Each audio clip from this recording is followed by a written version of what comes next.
Infinity G20. This is original paint. I gotta fix this dent. Remember the dent's down right on the edge here. It's really tough to really move that. Put this back and look inside. You got a screw right there with the plastic insert. So you can take the time to remove that and get it out of your way.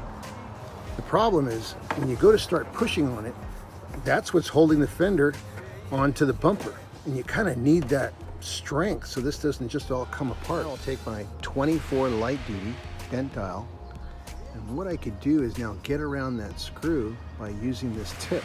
So I want that tip right inside there. That little bit of leather will give me the nice softness I need because I'm going to be pushing with a lot of power. But I want to get around that screw. So check this out.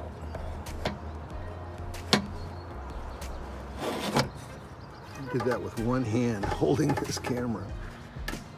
All right, so now I'm inside there. Look at that. I can get all over it and get around that screw with a lot of power.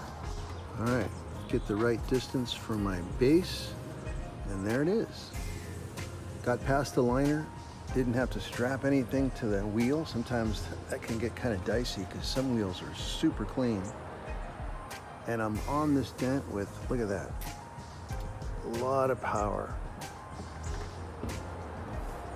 So paintless dent repair is a difficult skill, but having tools that get you in there very stealthy is really what makes the difference.